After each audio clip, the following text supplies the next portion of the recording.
اب اس کے بعد یہ بڑی عظیم آیت جو آئی ہے توحید کی، اور اس کے بعد یہ دو، یہ بھی اپنی جگہ بڑی عظیم آیات ہیں حکمت اور فلسفہ دین کے اعتبار سے۔ اس کے بعد کچھ واقعات دیے جا رہے ہیں، حضرت ابراہیم علیہ السلام کی زندگی کا ایک واقعہ اور حضرت عزیر علیہ السلام کی زندگی کا واقعہ۔ الم تر الی الذی حاج ابراہیم فی ربہ ان آتاہ اللہ الملک، کیا تم نے دیکھا اس شخص کو جس نے کہ محاجہ کیا تھا، مناظرہ کیا تھا، حجت بازی کی تھی ابراہیم سے، اس وجہ سے کہ اللہ نے اسے بادشاہی دی ہوئی تھی۔ نمرود، یہ ذہن میں رکھیے کہ نمرود اصل میں لقب تھا، کسی کا نام نہیں تھا، جیسے فرعون مصر کے بادشاہوں کا لقب ہے۔ فرعونہ، نماردہ جو ہے یہ عراق کے بادشاہ تھے، بیبیلونیا۔ تو حضرت ابراہیم کی پیدائش بھی شہر ار میں ہوئی تھی، کہ جو بیبیلونیا کا ایک شہر تھا عراق کا، اور وہاں بادشاہت تھی نمرود کی۔ جیسے فرعون نے مصر میں دعویٰ کیا تھا اپنی بادشاہی کا اور اپنی خدائی کا، اور یہ ہے سیاسی بادشاہی، یہ نہیں کہ ہم نے دنیا پیدا کی ہے، مطلب یہ کہ اختیار مطلق ہمارے ہاتھ میں ہے، ہم جس چیز کو چاہیں غلط قرار دے دیں، جس چیز کو چاہے صحیح قرار دے دیں۔ یہی ہے اصل میں خدائی اختیار ہاتھ میں لے لیا۔ اللہ کا حق ہے تحلیل و تحریم، کسی شے کو حلال کرنا، کسی کو حرام قرار دینا، اختیار واحد اللہ کے ہاتھ میں ہے۔ جس شخص نے بھی اپنے ذمے لے لیا، قانون سازی کا اختیار لے لیا، اللہ کے قانون سے آزاد ہو کر، وہی طاغوت ہے، وہی شیطان ہے، وہی نمرود ہے، وہی فرعون ہے۔ تو اس نے، وہ نمرود نے کہا، محاجہ کیا، اس قال ابراہیم ربی الذی یحیی و یمیت، میرا رب تو وہ ہے جو زندہ کرتا ہے اور مارتا ہے۔ قال انا احیی و امیت، انہوں نے کہا میں بھی کر سکتا ہوں۔ اس نے جیل سے 2 قیدی منگوائے، دونوں کنڈیمڈ تھے، اور ایک کی گردن وہیں اڑائی اور ایک کو کہا جاؤ معاف، دیکھو میں نے جس کو چاہا زندہ رکھا اور جس کو چاہا مار دیا۔ حضرت ابراہیم نے دیکھا کہ یہ کٹ حجتی پر اترا ہوا ہے، تو الاجوبۃ المسکتہ، جواب ایسا دیا جانا چاہیے کہ جو اس کو چپ کر دے۔ قال ابراہیم فإن اللہ یاتی بالشمس من المشرق فأت بها من المغرب، حضرت ابراہیم نے فرمایا اللہ تو سورج کو نکالتا ہے مشرق سے، اگر تو خدائی کا مدعی ہے تو نکال کے دکھا اسے مغرب سے۔ فبہت الذی کفر، تو مبہوت ہو کر رہ گیا وہ کافر، اب اس کے پاس کوئی جواب نہیں تھا۔ واللہ لا یہدی القوم الظالمین، اور اللہ ظالموں کو ہدایت نہیں دیا کرتا۔ ہدایت تو نہیں ہوئی، چپ ہو گیا۔ لیکن چپ کیا ہوا، اس کے بعد تو فیصلہ ہوا کہ انہیں آگ میں جھونک دیا جائے۔ او کالذی مر علی قریۃ وہی خاویۃ علی عروشہا، یا پھر اس شخص کے واقعے کو ذرا یاد کرو، کیا تم نے نہیں دیکھا کہ جس کا گزر ہوا ایک بستی پر، اور وہ اوندھی پڑی ہوئی تھی اپنی چھتوں پر۔ اگرچہ مختلف تفاسیر میں مختلف آپ کو شاید اس کی تعبیرات ملے، یہ اصل میں ہوا ہے کہ جب نمرود، جس کا نام تھا بخت نصر، نیبوکیڈ نظر، اس نے 586 قبل مسیح میں، حضرت مسیح سے 586 قبل، اس نے حملہ کیا فلسطین پر۔ دیکھیے عراق اور فلسطین کی، اسرائیل کی اور عراق کی اس وقت بھی سب سے بڑی دشمنی ہے آپس میں، وہی دشمنی جو ہے 2500 سال پرانی بھی ہے۔ اس نے، وہ نمرود بابل، نیبوکیڈ نظر جس کا نام تھا، اس نے حملہ کیا۔ 12 لاکھ کی آبادی تھی، 6 لاکھ کو قتل کیا، اور 6 لاکھ کو بھیڑوں بکریوں کی طرح ہانکتا ہوا قیدی بنا کر لے گیا۔ 150 برس تک کیپٹیوٹی میں رہے ہیں یہ، اور یروشلم اجڑا رہا ہے۔ کوئی نفس نہیں، کوئی متنفس نہیں تھا، کوئی انسان نہیں، کوئی 2 اینٹیں سلامت نہیں چھوڑی۔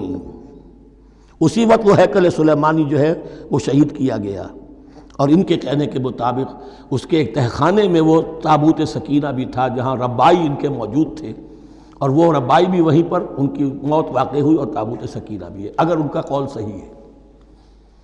تو جس زمانے میں یہ اجڑی ہوئی بستی تھی، حضرت عزیر علیہ السلام کا گزر ہوا، انہوں نے دیکھا کوئی متنفس نہیں، تو انہوں نے کیا کہا، قال انا یحیی ھذہ اللہ بعد موتہا، اللہ اس بستی کو اس کے اس طرح مردہ اور برباد ہو جانے کے بعد کیسے زندہ کرے گا؟ اب اس میں کیسے احیاء ہو سکتا ہے، دوبارہ کیسے اس میں لوگ آ کر آباد ہو سکتے ہیں؟ اتنی بڑی بربادی، اتنی تباہی، کوئی متنفس نہیں، کوئی 2 اینٹیں سلامت نہیں۔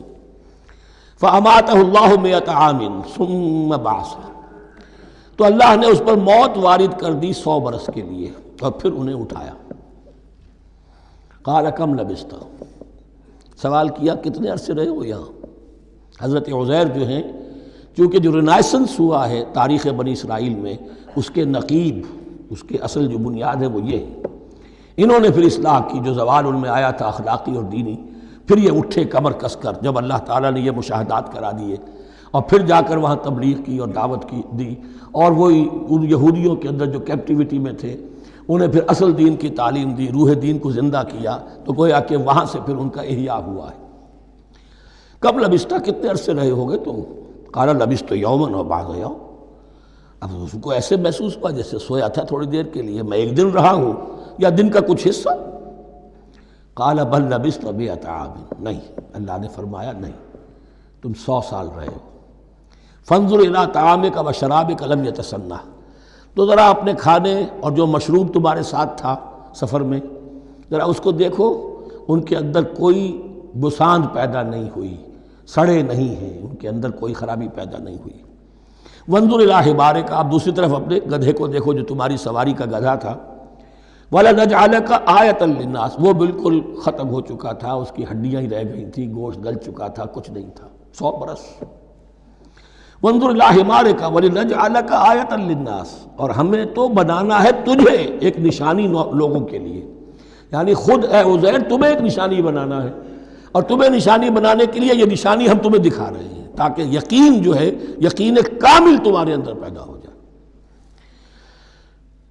وانظر الی حمارک ولنجعلک آیۃ للناس وانظر الی العظام، اب دیکھو ان ہڈیوں کو، کیف ننشزھا، کیسے ہم انہیں اٹھاتے ہیں، ابھارتے ہیں، وہ ہڈیاں خود ابری اور جڑ کر کھڑی ہو گئی۔ ثم نکسوھا لحما، پھر دیکھو تمہاری نگاہوں کے سامنے اس کو گوشت پہناتے ہیں۔ فلما تبین لہ، جب یہ سب اس کے سامنے واضح ہو گئی بات، مشاہدہ بھی کر لیا، قال اعلم ان اللہ علی کل شیء قدیر، ان کا میں نے پوری طرح جان لیا، مجھے پورا یقین قابل حاصل ہو گیا کہ اللہ ہر شے پر قادر ہے، یعنی وہ اس اجڑی ہوئی بستی کو بھی دوبارہ آباد کر سکتا ہے۔ جو میں نے سمجھا تھا کہ اب یہ کیسے آباد ہوگی، یہ بات نہیں ہے، یہ آبادی اللہ تعالیٰ کے اختیار میں۔ چنانچہ اس کے بعد ہوا، اس لیے کہ اس کے بعد واقعہ تو یہ ہوا کہ جو ایران کا بادشاہ تھا کیخورس یا سائرس، جن کو کہ قرآن مجید ذوالقرنین کہتا ہے، جن کا تذکرہ سورہ کہف میں آئے گا۔ پھر آپ کو معلوم ہے کہ یہ پیلسٹائن، ادھر عراق کے بعد ایران، دشمنیاں تو تھیں۔ کیخورس نے حملہ کیا بابل پر، عراق پر، اور دشمن کا دشمن دوست ہوتا ہے، تو یہودیوں کو اجازت دے دی، کیپٹیوٹی سے اجازت دے دی، جاؤ تم واپس جاؤ، اپنا شہر دوبارہ بناؤ۔ چنانچہ وہ گئے، اور پھر انہوں نے جا کر وہاں پر 136 سالوں میں ان کی دوبارہ جو ہے یہ بستی بسی، اور پھر یروشلم کو انہوں نے آباد کیا، اور پھر انہوں نے وہاں ہیکل سلیمانی دوبارہ بنایا، جس کو وہ سیکنڈ ٹیمپل کہتے ہیں۔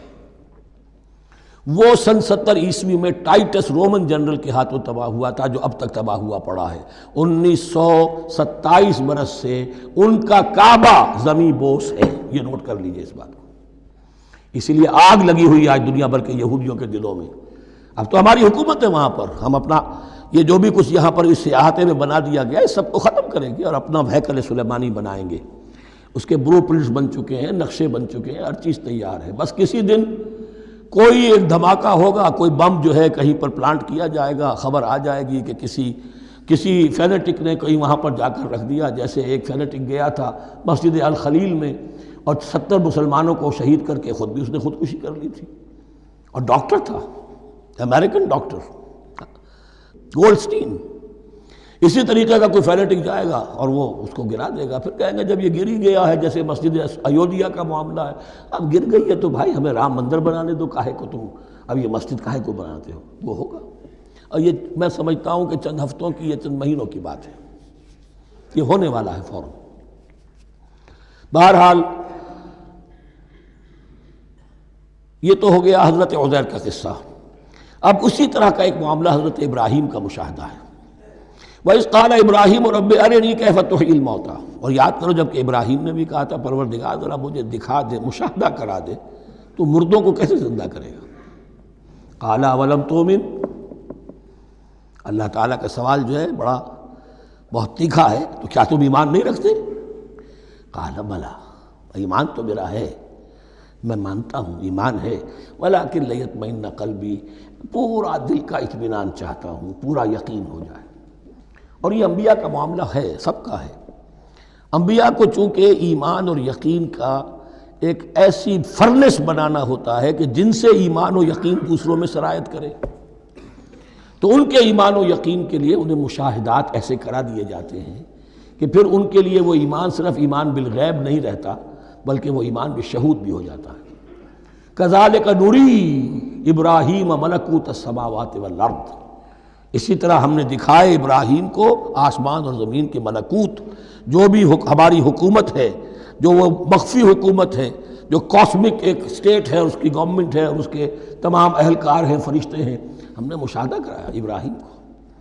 حضور کو اسی لیے شب معراج میں لے جایا گیا کہ ہر شے کو اپنی آنکھوں سے دیکھ لیں، تو وہ یقین کامل پھر ہو جاتا ہے کہ جس میں کسی درجے میں بھی پھر تو یہ ہے کہ ان کے وہ خود ایک بھٹی بن جاتے ہیں ایمان اور یقین کی۔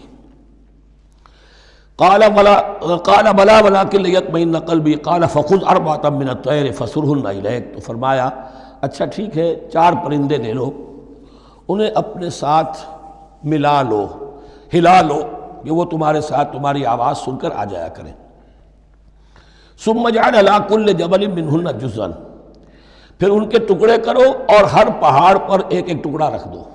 تو جو تفسیر میں آتی ہیں یہ کہ ان میں سب کا سر علیحدہ کیے، ٹانگیں علیحدہ کی، پر علیحدہ کیے، دھڑ علیحدہ کیے، ایک پہاڑ پر چاروں سر رکھ دیے، ایک پہاڑ پر چاروں کے دھڑ رکھ دیے، ایک پہاڑ پر چاروں کے، اس طریقے سے مختلف اجزاء میں تقسیم کر دیا۔ قال فخذ اربعۃ من الطیر فصرهن الیک ثم اجعل علی کل جبل منہن جزءا، پھر ہر پہاڑ پر ان میں سے ایک ایک حصہ رکھ دو۔